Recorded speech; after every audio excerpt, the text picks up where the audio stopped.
Imagine for a second that you wake up in a cozy witch's cabin in the middle of the woods, completely disoriented. You don't have any memories of who you are or why you're there. And not long after coming to, you set out on a journey to save the life of someone you don't even know.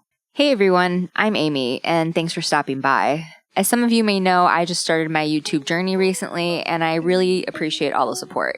I'll be covering all things cozy games and, honestly, whatever else I feel like talking about.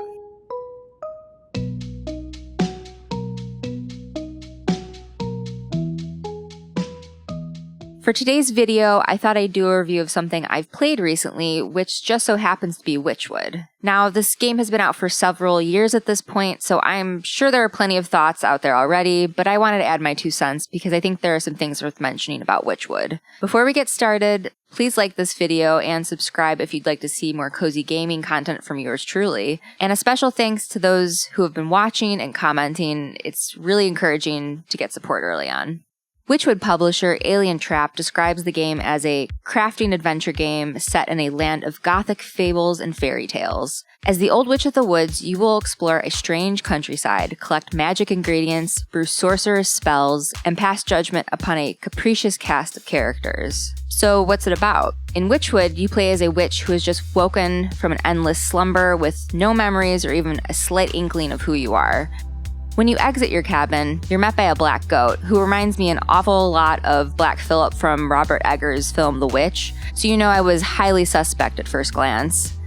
Anyway, the goat brings you to a sleeping maiden, who he says can only be resuscitated by collecting the souls of 12 different villagers. And those villagers aren't nice people, so you won't feel too bad about it. You must craft potions and complete tasks for the villagers in order to collect these souls and ultimately save the maiden from a terrible fate. The art style. Okay, I'll say it. There are so many cozy games on the market that are poorly conceived of when it comes to the art style. I mean, if your game looks like it was developed for a mobile app, I'm looking at you, Wildflowers, I'm probably not going to play it. You know what I'm talking about. The too wide eye design and the dead expression come off as a blatant and lazy Pixar ripoff with a touch of the uncanny YouTube cartoon Cocomelon for good measure. That's why I always remember to appreciate developers who have clearly put a lot of thought into the artistry of their game, and Wytchwood is absolutely one of those games. Fairytale-like is an apt way to describe Wytchwood's style. With colorful 2D animation that looks like it came straight out of your favorite childhood storybook, Wytchwood transports you into its world effortlessly.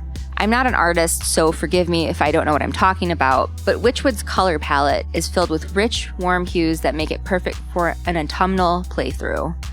The attention to detail put into every character, bad guys and all, is also worth noting. I can honestly say that Wytchwood is a beautiful and unique looking game, and that it stands out from the rest. Sometimes you just want to throw on headphones and listen to a podcast while you game. I would argue against that when it comes to Wytchwood.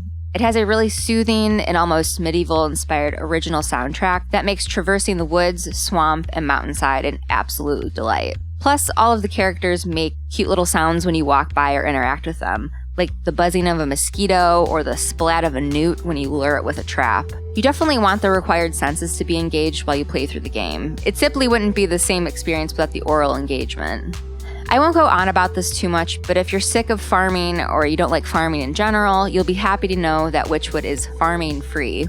And that is like music to my ears. Not to go on a tangent, but farming sims have overstayed their welcome. It seems like nearly every game deemed cozy has some sort of farming element, and I'm quite honestly bored of it. That's why Wytchwood felt like a breath of fresh air, as it's solely focused on crafting, collecting, and exploring. And while crafting and collecting elements can sometimes feel grindy, it didn't feel detrimental to the overall gameplay. Wytchwood is fairly short. I logged about 14 hours, so you can get through your tasks pretty quickly. While some may argue that limited resources make a game more challenging to play, I find slowly repopulating items to be quite limiting and frustrating. That isn't the case in Wytchwood, though. Nearly anything you need, such as leaves, branches, and stone, are readily available to you, and repopulate in what seemed like a matter of minutes. But nothing is given to you too easily. To find certain items, you must travel to different regions of the map and even source some ingredients from animals and insects by luring or trapping them with items you crafted. In Wytchwood, the attainability of ingredients falls within a nice middle ground. It's a bit of a Goldilocks situation.